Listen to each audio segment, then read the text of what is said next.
जो महामहिम राज्यपाल महोदय के द्वारा यहाँ पर अभिभाषण 19 जनवरी 2024 को कराया गया, मैं केवल उसके ऊपर अपनी बात केंद्रित रखूंगा और मैं सत्ता पक्ष से भी अपेक्षा करता हूं और मेरे दल से भी मैं अपेक्षा करता हूं कि कोई ऐसी बात आए जिस पे टोकना जरूरी हो उसी पे टोका जाए, चाहे हम लोग हों चाहे ये लोग हों, वरना इस राजस्थान की विधानसभा की चर्चा का कोई महत्व नहीं रहेगा।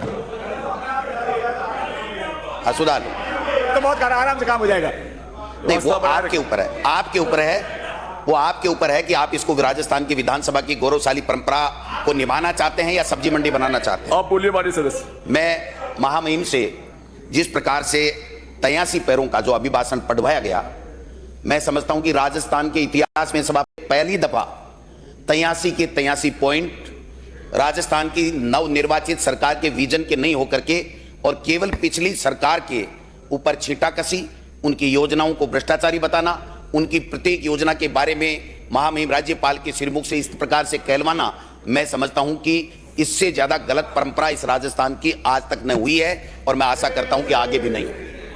आप देखिए सर, बेहद निराशा और बिल्कुल ऐसे पढ़वाया गया महामहिम से कि उनकी जो गरिमा है उसको भी राजस्थान की सरकार की जो कैबिनेट ने जो अप्रूव करके दिया उसमें उनकी गरिमा को तार तार करने का काम किया है। ये भविष्य में नहीं करे तो अच्छा है। मैं एक उदाहरण देना चाहता हूं कि आपके सामने 17 जनवरी 2019 जो पहली बार हमारी कांग्रेस की सरकार बनी थी, तब का महामहिम राज्यपाल का अभिभाषण है सर, और उसमें एक भी पैरे में कहीं भी पिछली 5 साल की सरकार की किसी भी योजना के बारे में या इस तरीके के अनर्गल बातों का कोई स्थान नहीं रहा। मैं समझता हूं कि ये राजस्थान की सरकार का पहला जो अभिभाषण जो कैबिनेट ने पास कराया, उसका मकसद ये होता है कि हमारी सरकार का ये विजन है, अब हम ये करेंगे, ये ठीक नहीं था, इसको ठीक करने का काम करेंगे। लेकिन जो अभिभाषण आया है सर, पढ़ करके दुनिया हंस रही है सर हमके ऊपर कि राज्यपाल महोदय अपने अभिभाषण में ये कह रहे हैं कि राज्यपाल ने दिनांक इतने को कहा, राज्यपाल ने दिनांक इतने को कहा, वो गलत है। या थोड़ी बहुत तो गरिमा बचा के आपको रखना चाहिए था। मैं मानता हूं कि आपका विजन नहीं हो सकता, ये दिल्ली से बैठे हुए लोगों ने आपको भेजा, आपके कैबिनेट ने उसको देखा नहीं, अपने मुख्यमंत्री ने उसको देखा नहीं और आनंद फानन में ला करके और जितनी गालियां आप दे सकते थे वो गालियां आपने देने का काम किया। आप देखिए सर, पैरा संख्या 5 परस्पर अंतर्विरोध की बात कर रहे हैं, खींचातानी की बात कर रहे हैं। पैरा 12 में नीतिगत निर्णय और जन कल्याणकारी योजनाओं को बंद नहीं करेंगे, लेकिन फिर भी हम सबकी समीक्षा करेंगे। 13 में अविवेकपूर्ण नीतियां, अदूरदर्शी निर्णय, आर्थिक कुबंधन की बात कर रहे हैं। फिर आप 14 में आप कह रहे हैं कि 5,79,781 करोड़ का ऋण भार है, उसकी बात आप कर रहे हैं। आप कह रहे हैं 15 नंबर में कि प्रदेश की चौपट अर्थव्यवस्था हो गई। आप 450 सिलेंडर की 23 नंबर में बात कर रहे हैं। आप 27 नंबर में किसानों के कर्जे माफ की बात कर रहे हैं और 19,000 से ज्यादा किसानों की जमीन की कुर्क की बात कर रहे हैं। आप 13 जिलों की ERCP की 29 और 30 नंबर के पैरे में बात कर रहे हैं। आप 31 नंबर के पैरे में पेपर लीक की बात कर रहे हैं। आप 32 नंबर में SIT और के गठन और आगे से परीक्षाओं के लिए CS और DGP को जो है वो उसकी बात कर रहे हैं। मैं समझता हूं कि आपने एक से एक पैरे में कहीं भी एक कमी नहीं छोड़ी गाली निकालने में कि इस राजस्थान की सरकार में 5 साल में कुछ भी नहीं हुआ, सब कुछ गड़बड़ हुआ, ये कहलवाने का काम किया। अपराध मुक्त राजस्थान और डबल इंजन सरकार की आप बात कर रहे हैं। 5 वर्षों में प्रदेश का भ्रष्टाचार की बात कर रहे हैं, CBI के अनुसंधान की भी बात कर रहे हैं, महिला उत्पीड़न की आप 39 नंबर में बात कर रहे हैं। आप बिना कार्य योजना बिना बजट की बात करके 50 नंबर में इंग्लिश मीडियम महात्मा गांधी जी के नाम थी उसकी बंद की बात कर रहे हैं आप। और 52 नंबर में आप ग्रामीण अर्थव्यवस्था और पशुपालन पशु बीमा योजना की बात कर रहे हैं। आप नंदीशाला की बात कर रहे हैं। आप गुणवत्तापूर्ण स्वास्थ्य सेवाओं की बात कर रहे हैं। आप राइट टू हेल्थ को भी चैलेंज कर रहे हैं कि ये भी ठीक नहीं था। आप आयुष्मान योजना को चिरंजीवी योजना का नाम देने के नाम पर भी आपको ऐतराज है 58 नंबर पैरे में। मैं कहना चाहता हूं, सुनने का मादा रखिए, आराम से सुनिए। अगर एक बात भी गलत बोलूं तो आप उसका माननीय सभापति महोदय आप टोक दीजिए या संसदीय कार्य मंत्री ऑब्जेक्शन करेंगे तो मैं बैठ जाऊंगा। लेकिन बात सुनिए, ये राजस्थान की विधानसभा में करोड़ों लोगों ने अपना जनादेश देकर के हमको यहाँ राजस्थान की विधानसभा में जनता के मुद्दों की बात करने के लिए भेजा है, न कि यहाँ पर इस तरीके से छींटाकसी करके। आपके माननीय 2 सदस्यों ने, माननीय अनीता बघेल जी ने बात रखी, अपनी अभिभाषण का इन्होंने प्रस्ताव रखा, इन्होंने अनुमोदन किया। आप बताइए क्या तैयारी थी, क्या मुद्दे थे?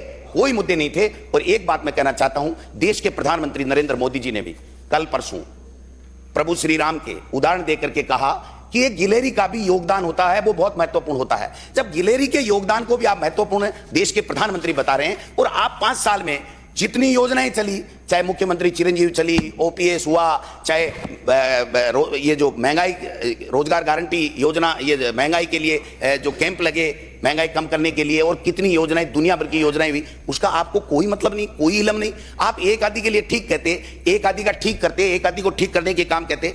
अर्थव्यवस्था चौपट बता दिया आपने। मैं सुनने की मादा रखिए कि 5 साल में आर्थिक आपातकाल बता दिया। हमारी सरकार ने राज्य की अर्थव्यवस्था को 9 लाख करोड़ से 15 लाख करोड़ रुपए पर पहुंचाने का काम किया है। माननीय सभापति महोदय, हमारी जो मैं पूछना चाहता हूं, 31 मार्च 2000 को यूपीए की सरकार थी तो भारत सरकार का कर्ज 55,87,000 करोड़ रुपए था।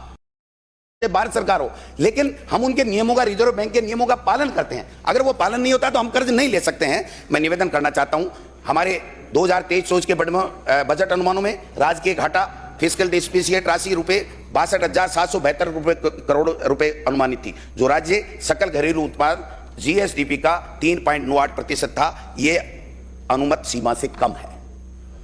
आपकी सरकार ने इसमें लगवाया कि साहब जो विद्युत के लिए, कंपनियों के लिए हमने ये किया था, वो किया था। मैं उसके बारे में बताना चाहता हूं। एफआरबीएम एक्ट में 2025-26 में जीएसडीपी के 38.2% डेप्ट और लायबिलिटी के प्रावधान को हमने 2020-21 में प्राप्त कर लिया और 37.99 रहा। इसका मतलब यह हुआ कि हमारा प्रबंधन अच्छा था। मैं तीसरी बात आपसे निवेदन करना चाहता हूं कि इसी के बदौलत, अच्छे आर्थिक प्रबंधन के बदौलत ही हमारी जो आर्थिक विकास दर है देश में दूसरे स्थान पर 11.04% है। इस बात को भूल नहीं सकते आप। हर चीज गलत नहीं बता सकते। हो सकता है आपके एंगल से कोई चीज ठीक नहीं है तो आप ठीक बात कीजिए, उसको ठीक करने का काम कीजिए। आपको मौका दिया ईश्वर ने, जनता ने मौका दिया है, आप ठीक कीजिए। लेकिन अगर हम कोई मुद्दों पर चर्चा ही नहीं करेंगे तो फिर तो ये तो आप अच्छा तू अच्छा, मैं अच्छा तू अच्छा, हु हा करके हम हमारा समय बर्बाद कर देंगे। मैं निवेदन करना चाहता हूं, हमारी पूर्व सरकार का डिस्कल डेफिसिट 2012-13 में 1.73% था। वो भारत सरकार के समय 2015-16 में 9.25% था। हमने कोरोना की विभीषिका को रहते हुए वर्ष 2021 से 22 इसे 3.96% रखा। यह हमारी उपलब्धि है, राजस्थान की उपलब्धि है, केवल कांग्रेस की उपलब्धि नहीं है, प्रदेश की उपलब्धि है। और किसी भी सरकार को अच्छे चलाने में सत्ता पक्ष और विपक्ष दोनों का रोल रहता है, कोई एक का रोल नहीं रहता है। अब आप कह रहे थे कि मोदी जी की गारंटी आ गई। अच्छा है भाई, मोदी जी डबल इंजन की सरकार आ गई। कहां है डबल इंजन? एक इंजन तो बंद पड़ा आपका। राजस्थान का इंजन तो 100 दिन की कार्य योजना आप बना रहे थे, आप 50 दिन लग गए साहब, कार्य योजना नहीं बनी। तो जो कार्य योजना बनेगी वो कब लागू होगी, ये मैं आपके माध्यम से सत्ता पक्ष को पूछना चाहता हूं। आप डीजल पेट्रोल की हमको रोजाना कहते थे, गालियां देते थे, हल्ला करते थे, धरने करते थे कि साहब डीजल पेट्रोल के दाम कम कर दीजिए। क्या आपने दाम कम कर दिए? क्या आपने पिछले कार्यकाल में, बीजेपी का जब कार्यकाल था, 50,000 के ऋण माफ करने की घोषणा की थी और आज क्या स्थिति है? हमने आपका पैसा चुकाया, 2,000 करोड़ रुपए की चुका करके आप चलता बन गए और हमने 6,000 करोड़ वो चुकाया और फिर 16,000 करोड़ रुपए का किसान का कर्जा माफ किया। और आप कह रहे थे कि संपूर्ण कर्जा माफ करो। आपकी डिमांड थी सभापति महोदय, आपकी डिमांड थी। मैं पुनः याद दिलाना चाहता हूं। और आपके कृषि मंत्री ने एक हमारा स्टेटमेंट क्लियर था। हमारा स्टेटमेंट तो क्लियर था कि हम 50,000 तक के कर्जे माफ करेंगे। हमने संपूर्ण कर्जा की कभी बात नहीं की। संपूर्ण कर्जे की आपने बात की है। अब आंकड़ा धरो राजस्थान विधानसभा में कि कितने माफ किया आपने। ठीक है सर, मैं मान गया सर। सभापति महोदय, मैं मान गया। माननीय सदस्य महोदय, मैं मान गया। माननीय सदस्य मैं मान गया। इन्होंने कभी भी कर्जे माफ की बात नहीं की। मैं मान गया सर। मैं इनको धन्यवाद देना चाहता हूं, भारतीय जनता पार्टी की सरकार को, कि आप कर्जे माफ की बात नहीं कर रहे हैं। आपने कभी भी नहीं की और आगे भी आपको नहीं करनी है। लेकिन आपके कृषि मंत्री, हमने जितना कर्जा माफ का कहा उतना कर दिया।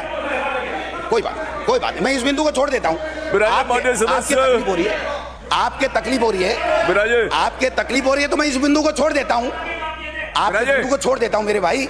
आपके संसदीय कार्य मंत्री ने कह दिया, वो मेरे लिए जवाब पर्याप्त है कि इन्होंने कभी माफी नहीं की। ये कृषि मंत्री भी कह चुके।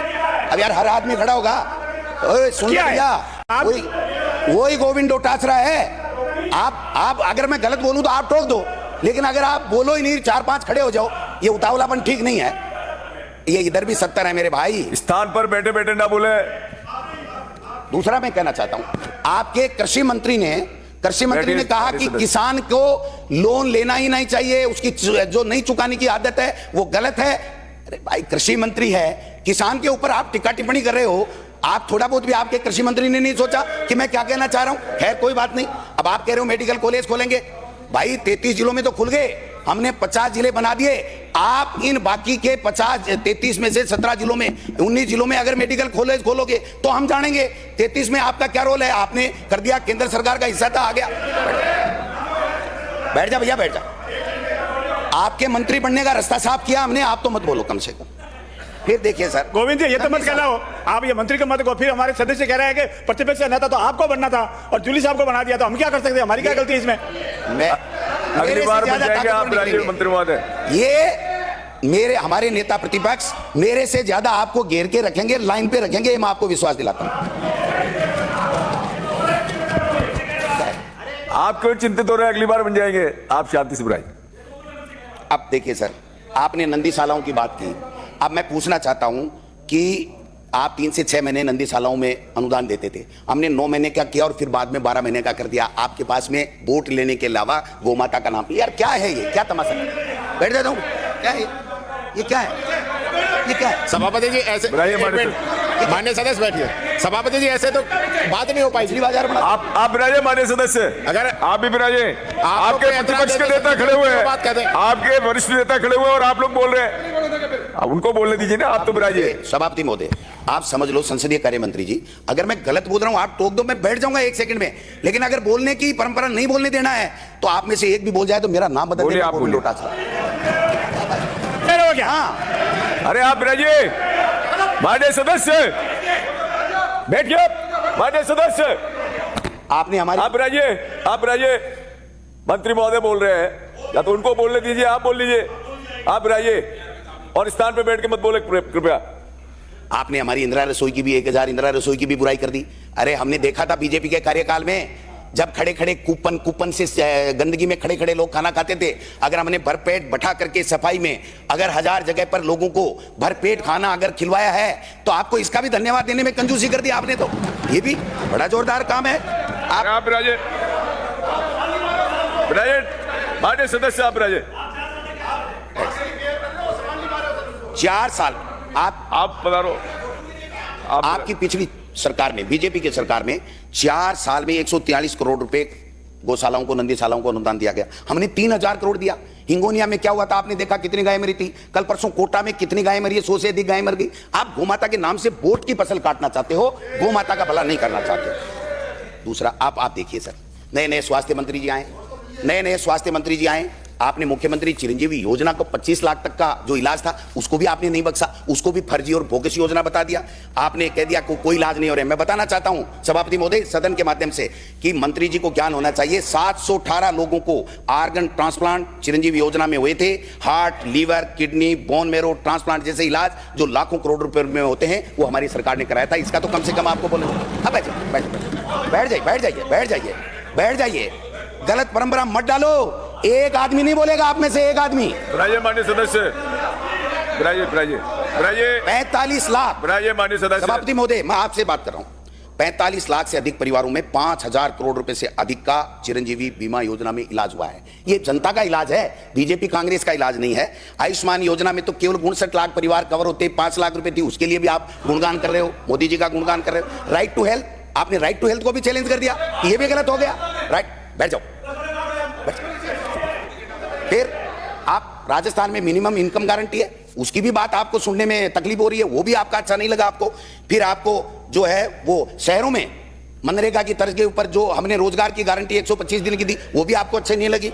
आपने ओपीएस भी अच्छी नहीं लगी, आपको आरजीएचएस भी अच्छी नहीं लगी, आपको तो कुछ भी नहीं लगा। आपको तो केवल मोदी जी का नाम जपना है। भाई जपो, हमें क्या तकलीफ है। मैं 3 लाख नौकरियां, माननीय सभापति महोदय, 3 लाख नौकरियों की व्यवस्था की थी। आपने इस अपने अभिभाषण में महामहिम से एक बेरोजगार को नौकरी देने की बात यहां पर नहीं कर रहे। उड़ान योजना महिलाओं के लिए किस प्रकार से उपयोगी साबित हुई है, बीमारी उनकी रुकी है, उसके भी आपको बात करने की जरूरत नहीं है। आप देखिए, जल जीवन मिशन में 10% जो जनता को देना था राज्य सरकार दे रही है, वो भी आपकी तकलीफ हो रही है। आप 70 लाख परिवारों को सभापति महोदय, हमने 500 रुपए में ये सिलेंडर दिया है। अब आप 450 के लिए 50 रुपए दे करके और आप झुंझुना पकड़ा करके लोगों की वाई लूटना चाहते हो, ये कहां की बात है। 500 रुपए में हम देते थे, आपने 450 में किया। दायरा बढ़ाया हो तो बताओ, दायरा बढ़ाया नहीं। हमने कहा था 1 करोड़ 4 लोगों को देंगे, हम 1 करोड़ 4 लोगों को देंगे। ठीक है, हम नहीं आए, आप आगे, आप दायरा बढ़ाइए। और गोवंश लंपी में मर गई, केंद्र सरकार आंख मीच के सो रहा था जब हमने 40-40 हजार रुपए दिए, 42,000 किसानों को 150 करोड़ रुपए की सहायता दी। आप में हिम्मत थी, देश के प्रधानमंत्री को लंपी के लिए हमने चिट्ठी लिखी थी कि इसको राष्ट्रीय आपदा घोषित कर दीजिए, आज तक नहीं कर पाए। आप करते कुछ नहीं हो, केवल मोदी के नाम से कितने दिन वोट बटोरोगे? इसलिए सोचना पड़ेगा। मानिए अब 40,000 रुपए काम दे दूं 2 पशुओं की दुधारू की, आपने जवाब दिया आज 100 कुछ थे, 80 लाख से ज्यादा का रजिस्ट्रेशन है, आप उसकी वेरिफिकेशन नहीं करवा रहे हो। उन पशुओं का वेरिफिकेशन करवा करके आप उनको 40,000 रुपए देगो नहीं देवोगे एक पशु के ऊपर? यह आपका विजन आना चाहिए था, यह आपका विजन नहीं आया। आपने देखा कि 1,35,00,000 महिलाओं को मोबाइल दे रहे थे, 25 लाख दे दिए, आपने दूसरी बात नहीं की। अब मैं कहना चाहता हूं Rajiv Gandhi scholarship for academic excellency, 500 बच्चों को विदेश में पढ़ा रहे पूरे खर्चे के ऊपर, आपको इसमें भी तकलीफ हो गई। आपको ओल्ड पेंशन स्कीम कर्मचारियों की गोलमाल रखना चाहते हो लोकसभा के चुनाव तक, और लोकसभा चुनाव के बाद में हमारे शिक्षा मंत्री जी का बयान मैंने सुना है, ये कह रहे हैं ये तो मोदी जी फैसला करेंगे, स्थानांतरण का फैसला मुख्यमंत्री जी करेंगे, और अंग्रेजी मीडियम चालू रहेंगी बंद रहेंगी जिसमें 7 लाख बच्चे गरीब के पढ़ रहे हैं, उनके बारे में मुख्यमंत्री जी फैसला करेंगे। और मुख्यमंत्री जी क्या फैसला करेंगे, किस दिन बोलेंगे, देखते हैं भाई, एक दिन बुलवाओ तो सही कैसे बोलते हैं। ये जमाने फिसल रही है ना, ये कुर्सियां भी फिसलते देखी हमने बहुत, जमाने फिसलने को तो रोकिए और कुर्सी नहीं फिसले इसका व्यवस्था आप लोग कीजिए। मैं कहना चाहता हूं आज राजस्थान मॉडल स्टेट के रूप में उभर रहा है, आप इससे और ज्यादा 21 काम कीजिए, अच्छा कीजिए। 5 साल हमारे जो काम किए हुए हैं उनका फित्ता काटने में भी आपको समय लग जाएगा। मैं दूसरी बात कहना चाहता हूं, 1 मिनट देखो जोगाराम जी, भाईचारा निभाओ। सवाल यही है कि आपने कहा कि अपराध बढ़ गए, ये हो गया वो हो गया, अपराध रुक गए क्या? 7 साल के मासूम के साथ मैं बताऊं आपको क्या हुआ है? क्या बात कर रहे हो आप? घर से दूध देने निकली 7 साल की बच्ची से दुष्कर्म, ये बीकानेर की घटना है। आप रावतबाड़ा की घटना ले लीजिए, 20 लड़कियों का अश्लील वीडियो। आप जयपुर की घटना लीजिए, बाइक सवार बदमाशों को महिला से मोबाइल। हनुमानगढ़ में पिस्तौल दिखाकर किशोरी को उठा के गैंग रेप। आप नसीराबाद की घटना को ले लीजिए, पुलिस की मारपीट से युवक की मौत। और आप दूसरी घटना को ले लीजिए, चित्तौड़ की घटना को ले लीजिए, मौत के बाद दिन बाद मोबाइल से खुला सामूहिक बलात्कार कर रहा, लाइसेंस से अजमेर की घटना को ले लीजिए। मैं एक बात पे नहीं जाना था, मैं ये कहना चाहता हूं अपराध न आप रोक पाए न हम रोक पाए न कोई दूसरा रोक पाएगा, लेकिन एक भय होना चाहिए सरकार का। वो भय अगर आप कायम कर दोगे तो अपराधी डरने लगेंगे। पहले हमने राज देखा था, यहां से गृह मंत्री जी बोलते थे, आज महामहिम राज्यपाल बन गए कि मैं खुद ही अपराधी का नाम ले लेते थे। तो ये मैं निवेदन करना चाहता हूं कि आप इस तरीके की स्थिति मत कीजिए।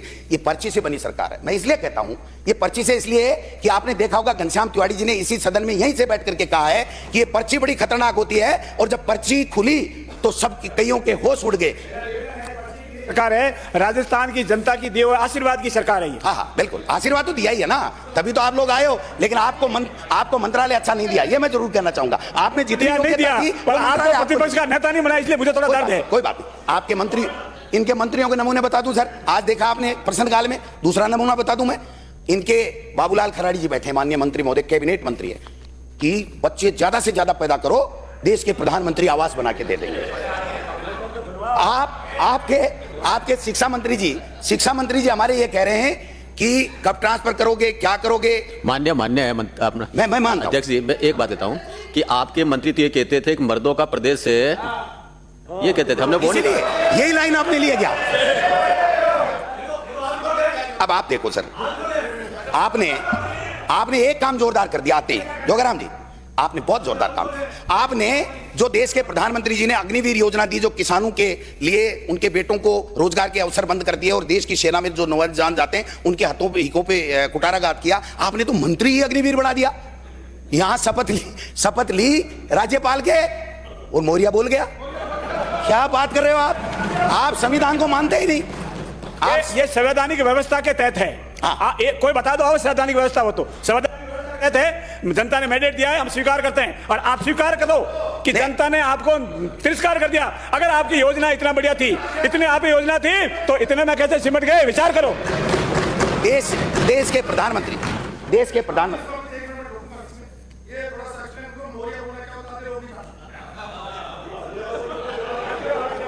ये जोगाराम जी क्यों बने, जोगाराम जी संसदीय कार्य मंत्री क्यों बने, ये अपने आप बता देंगे कि मौर्य बोलने से क्या होता है। तो क्या होता है मौर्य बोलना? नाती के बारे में मौर्य को बंद कर दिया जाता है तो वो बोलता है, उसको कहते हैं मौर्य बोलना। माननीय सभापति महोदय, 2 मिनट में 5 मिनट में मैं मेरी बात समाप्त करूंगा, आपका ज्ञानवर्धन होगा। आप बताइए, हमारे 5 मिनट है आपके पास, 5 मिनट अपनी बात समाप्त कीजिए। हमारा समय है, आप चिंता ना करें। आप बताइए, आप कह रहे हैं हम अंतरकलह में थे, इनको शर्म नहीं आती? वसुंधरा जी कहां बैठी है? ना पक्ष में बैठी है, इधर प्रतिपक्ष की लाइन में बैठा रखा है, इनको शर्म नहीं आती? आप देखिए माननीय सभापति महोदय, नेता प्रतिपक्ष उधर बैठे हैं, हमारा पूर्व मुख्यमंत्री उसके बराबर में बैठा है, और आप जो विपक्ष के लोग बैठे हैं, निर्दलीय लोग बैठे हैं, उनके बराबर आप अपनी पूरा 2 बार की मुख्यमंत्री को बैठा रहे। ये अंतरकलह है? किन किन को मंत्री बनाया, किन को नहीं बनाया, ये अंतरकलह नहीं है? मुख्यमंत्री जी आपकी मीटिंगों में वसुंधरा जी नहीं जा रही हैं, ये अंतरकलह नहीं है? प्रदेश के अध्यक्ष को किस शब्दों में पुकारा गया था?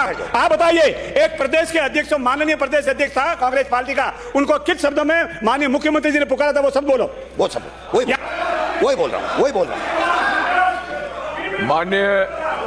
माननीय मंत्री जी विराजे, माननीय सदस्य, माननीय महामहिम के अभिभाषण पे आ जाए। राज्यपाल आप विराजे, आप माननीय महामहिम के अभिभाषण पे रुक जाइए आप, हमारा समय, आप चिंता ना करें, मैं बैठ जाऊंगा। आरपीएससी भंग करने की बात कर रहे थे, मुझे ऐसा हो गया, कर दिया गया आपने आरपीएससी को भंग।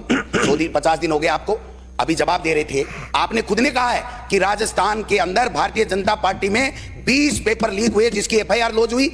आप 33 में से 20 तो आपके समय के हैं, और उसमें जो जवाब आया है माननीय सभापति महोदय, मैं कहना चाहूंगा पूरे सदन को, जवाब आया उसमें जो 33 में से 1 पे पेंडिंग है वो हाई कोर्ट के एलडीसी का पेपर है, उसके अलावा आपने किसी को पेंडिंग नहीं माना, और आप बार बार खड़े हो जाते हो, पेपर लीक। आप में दम है, आप ईडी इनकम टैक्स भेज सकते हो, किसी को धमका नहीं सकते हो। ये कांग्रेस की सरकार और कांग्रेस के जाबाज सिपाही हम, आपकी मर जाए जितने भेज लो। आप क्या बात कर रहे हो? इस तरीके से आप पेपर लीक का नाम लेकर के मखौल उड़ाना चाहते हो। पेपर लीक किस समय नहीं हुआ?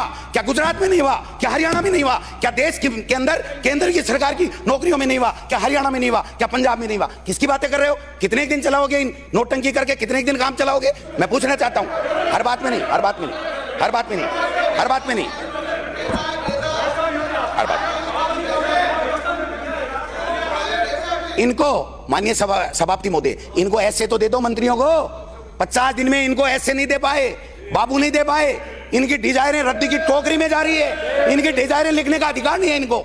ये यहाँ केवल और केवल, ये केवल और केवल माननीय सभापति महोदय, आप उत्तेजित नहीं, माननीय सभापति महोदय, इनके महामहिम के अभिभाषण पर आए, विषय पर आए, आप इनको बंद करो ना। आप विराजे, आप सुनिए, मैं अभिभाषण की बात कर रहा हूं, राजस्थान की गवर्नेंस की बात कर रहा हूं। आपके ऐसे नहीं है, किस बात की कार्य योजना बनाओगे?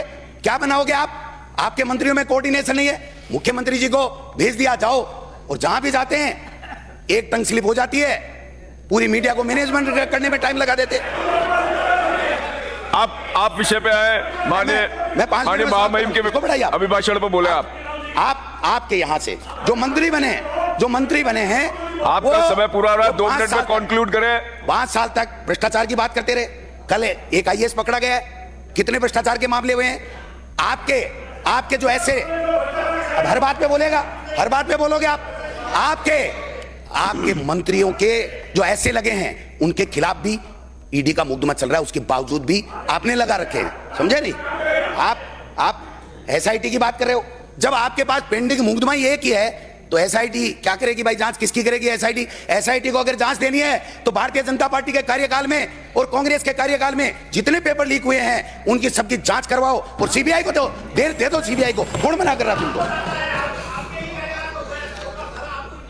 मैं बात इतना ही करना चाहता हूं, इनको महिला रेसलों की चिंता नहीं है, इनको 3 काले कानून में 700 किसानों ने आत्महत्या कर ली, मर गए, उनकी चिंता नहीं है। इनको मणिपुर जल रहा है इनकी गलत नीतियों के कारण से, उनकी चिंता नहीं है। राम जी आगे, आप क्या अकेले के हैं क्या? राम जी गोद में उठा के लाए हो क्या राम जी को? राम जी सबके हैं, राम जी हम सबके हैं, राम जी हम सबके हैं। आप ऐसे कितने गए थे कल? माननीय सभापति महोदय सुनिए, माननीय सभापति महोदय 2 मिनट और लूंगा। माननीय सभापति महोदय, आप बताइए, इनमें से कितने गए थे अयोध्या? आपके मुख्यमंत्री को अयोध्या जाने की इजाजत नहीं थी, और आप कह रहे हो आप रामलला के कैसे नहीं गए, रामलला के कैसे नहीं गए? कौन कहता नहीं गए? मजाक बनाते हो आपने। सुनो, हर बात पे नहीं खड़ा होना भाई साहब, हर बात पे खड़ा नहीं होना। इससे इनाम नहीं मिल रहा, इसीलिए विभाग नहीं दिया आपको, डंके विभाग नहीं दिए, अच्छे आदमी को डंके विभाग नहीं दिए। जोगाराम सबसे बहुत ही इंटेलिजेंट बुद्धिमान मंत्री होता, लेकिन इनको विभाग नहीं दिया। माननीय, शांति से अपना विषय राज्यपाल के अभिभाषण तक सीमित रहेंगे तो अच्छी सार्थक बहस होगी। वही पहले से क्यों नहीं कही आपने? उधर से जो बोले क्या क्या बोले थे वो मैं सबके लिए व्यवस्था सबके लिए। आप उनको भी समझाइए थोड़ा प्लीज, मेहरबानी करके। अरे समझाएंगे, आप पुराने हो।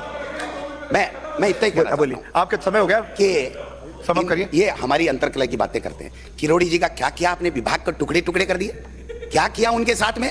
जो शहीद वीरांगनाओं के देवर को नौकरी दिला रहा था, वो देवर को नौकरी भारतीय जनता पार्टी की सरकार दिला रही थी, भारतीय जनता पार्टी दिला रही थी। आप दे दो, कौन मना कर रहा? हम सब साथ हैं आपके। क्या है? अरे भाई, ये कोई भी सदस्य बोल रहे हो, कृपया दूसरे सदस्य डिस्टर्ब न करें, लेकिन विषय तक सीमित रहे। मैंने कहा राज्यपाल के अभिभाषण से उठे मुद्दों पर बोलिए। मैं राज्यपाल के अभिभाषण पे बोल रहा हूं। आप इनको थोड़ा सा शांत करिए, बहुत समय है, आप चिंता ना करें। थोड़ा बहुत कुछ हो सकता है कि कोई कड़वी बात आ जाए, लेकिन आप जितनी हल्की बातें मैं नहीं करता हूं यहाँ, और जिस दिन करने लग जाएंगे ना आप भग जाओगे। मैं आपको सही बता रहा हूं। आप विषय कंक्लूड करिए। साहब बताओ। माननीय मंत्री महोदय, स्पीकर साहब, सदस्य कंक्लूड करिए। आपसे एक रिक्वेस्ट करूंगा। ये जो माननीय मुख्यमंत्री जी न तो फाइनेंस में बोलेंगे, न मुख्यमंत्री जी किसी विभाग के ऊपर बोलेंगे, तो फिर मुख्यमंत्री जी को केवल कोई भ्रमण मंत्री बनाया, मुख्यमंत्री बनाया क्या? केवल भ्रमण करने के लिए, और जहां जाओ वहां एक न एक टंग स्लिप करके आ जाओ, क्या इसीलिए बनाया मुख्यमंत्री जी को? मुख्यमंत्री कौन विषय पे बोलेंगे? मंत्री परिषद का सिर्फ दायित्व है, इस पे नहीं बोल सकते। हमारा ऐतराज है इस पे। अरे आप क्यों बोल रहे हो? ओ माननीय सदस्य बिराजो। आप सभा स्पीकर साहब एक काम करवा दो। एक मिनट। इनको मंत्रियों के ऐसे लगवा दो, बाबू लगवा दो, इन्हें एमएलए को। भैया बीच में नहीं, अरे विषय पे बोलिए ना, कंक्लूड करिए, कंक्लूड करवाओ। गुड गवर्नेंस के लिए जरूरी है सर। सभा स्पीकर साहब, गुड गवर्नेंस के लिए जरूरी है। बेचारे तड़प रहे हैं। एमएलए मेरे को फोन करते हैं, डोटासरा जी मुद्दा उठाना, हमारा एसडीओ नहीं बदला जा रहा है, हमारा छपरासी तहसीलदार नहीं बदला जा रहा है, हमारा टीचर। मानिए मुख्यमंत्री का सुनिए, ये दिल्ली से पर्ची आ रही है ना, ये केंद्र शासित प्रदेश मत बनाओ इस स्टेट को। अब नहीं तो मुझे 2 मिनट में कंक्लूड करता हूं।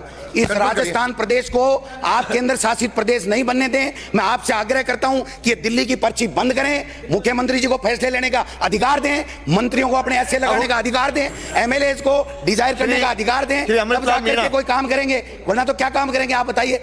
ये तो एक दूसरे का मुंह देख रहे हैं। सुबह उठा तेरी चली क्या सांगा नेर का एसडीओ नहीं बदला गया, इनसे मुख्यमंत्री जी के विधानसभा क्षेत्र का एसडीओ नहीं बदला। धन्यवाद। क्या बात कर रहे हो? अब राजे माननीय मुख्यमंत्री जी को उनका पीए बताता है कि साहब ये अधिकारी बदल गए, ये ट्रांसफर हो गए, ये गुड गवर्नेंस है, अधिकारी फैसला करेंगे। माननीय अध्यक्ष महोदय का फैसला नहीं होने वाला है। माननीय अध्यक्ष महोदय, अब राजे अब हो गया। राज्यपाल के महामहिम राज्यपाल के भाषण में के बारे में बोलना चाहूंगा। चलो आखिरी एक मिनट में कंक्लूड करिए। आप 39 हो गए, 40 में करिए। एक सेकंड माननीय सदस्य, एक सेकंड। वो बैठने के लिए, अरे बैठने के लिए कहने सर एक मिनट में, एक घड़ी देख रहा हूँ।